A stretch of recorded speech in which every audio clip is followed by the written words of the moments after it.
Subscribe करें GST platform YouTube channel को और बेल आइकन प्रेस कर लें जीएसटी और इनकम टैक्स की वीडियोस सबसे पहले देखने के लिए। Good morning friends, GST platform के यूट्यूब चैनल में आप सभी का स्वागत है। जी हाँ फ्रेंड्स, जीएसटीआर 1 के अंदर जो मोस्ट रिक्वायर्ड चेंज है वो अब होने वाला है, जिसकी आप लोगों को बेहद ज्यादा जरूरी है। क्या है वो प्रॉब्लम और क्या है इसका सॉल्यूशन, आइए देखते हैं।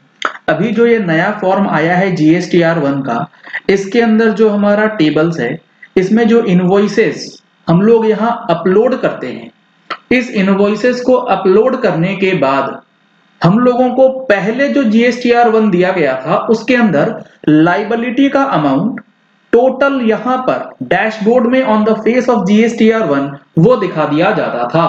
लेकिन जब से ये नया फॉर्मेट आया है जीएसटीआर 1 का, वो लाइबिलिटी यहां से गायब कर दी गई। चाहे आप B2B के अंदर डाल रहे हो या B2C के अंदर, किसी भी टेबल का आपको जीएसटीआर 1 में लाइबिलिटी नहीं दिखता था।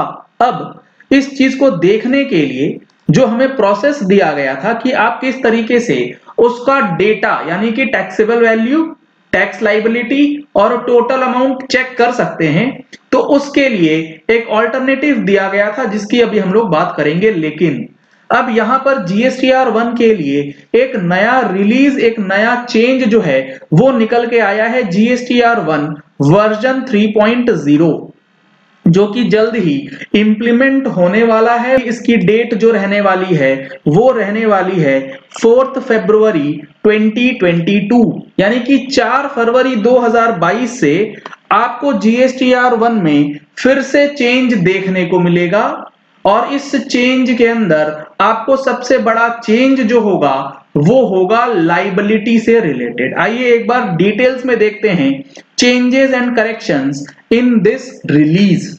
इस रिलीज में क्या चेंज होगा, तो यहां पर जब आप जीएसटीआर 1 के अंदर जीएसटीआर 1 समरी डालेंगे तो यहां आपको दिखाया गया है in response summary is divided into individual sections and सब सेक्शंस। फॉर एग्जांपल B2B, जो हमारा B2B का टेबल है, तो जो हमारा ये B2B का टेबल है, इसे सब कैटेगरीज में डिवाइड किया जाएगा into B2B 4A, B2B 4B, B2B SEZ without payment of tax, B2B SEZ with payment of tax and B2B 6C के अंदर। तो ये ब्रेकअप आपको अब जीएसटीआर 1 के अंदर दिखेगा।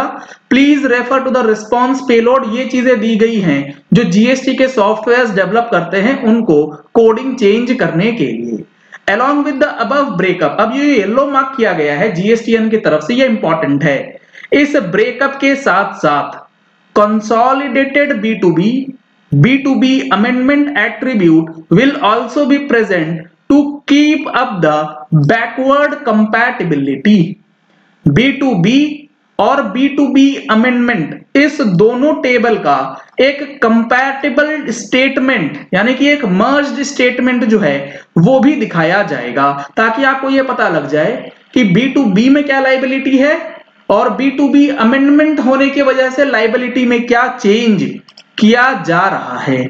इसके साथ साथ a new section TTL oblig liab, मतलब टोटल लाइबिलिटी, ये सबसे ज्यादा इंपॉर्टेंट रहने वाली है इस रिलीज, इस नए वर्जन में।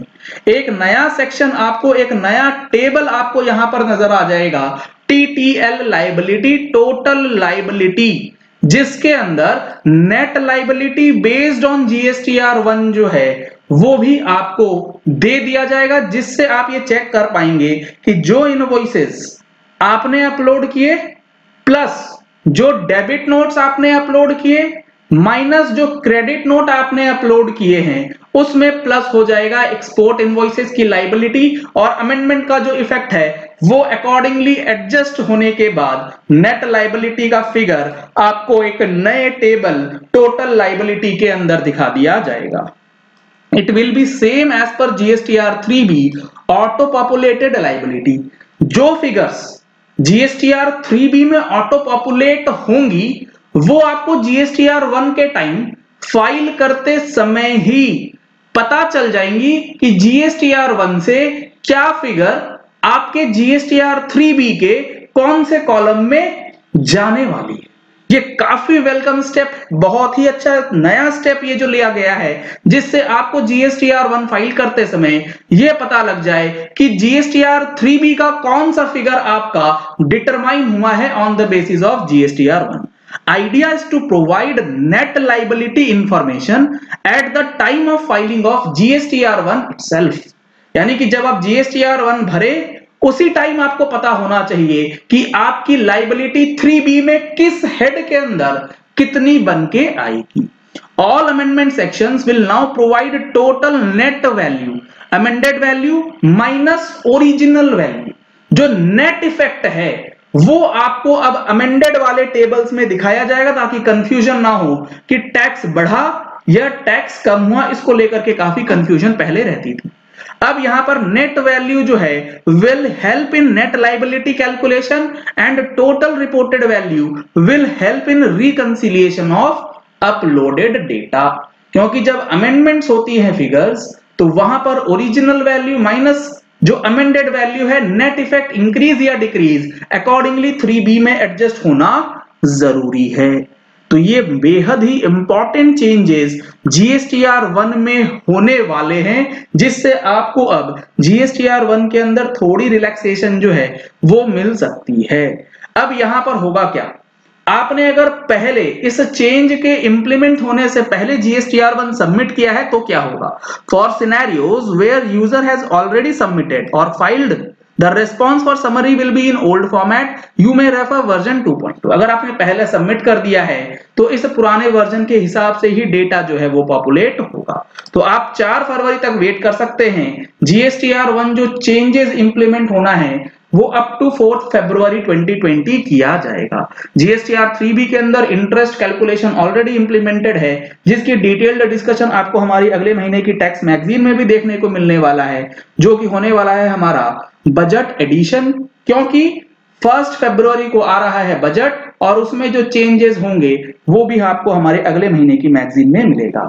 अगर आपने अभी तक सब्सक्रिप्शन नहीं लिया है तो नंबर्स आपको स्क्रीन पे दिए गए हैं, इन नंबर्स पे कॉल करके व्हाट्सएप करके आप मैगजीन का सब्सक्रिप्शन ले सकते हैं। GSTR 9 और 9C का जो ऑनलाइन ट्रेनिंग सेशन होने वाला है नेक्स्ट संडे यानी कि 6 फरवरी 2022 को, इसमें रजिस्ट्रेशन कराने के लिए भी आप सेम नंबर पे कॉल या व्हाट्सएप कर सकते हैं।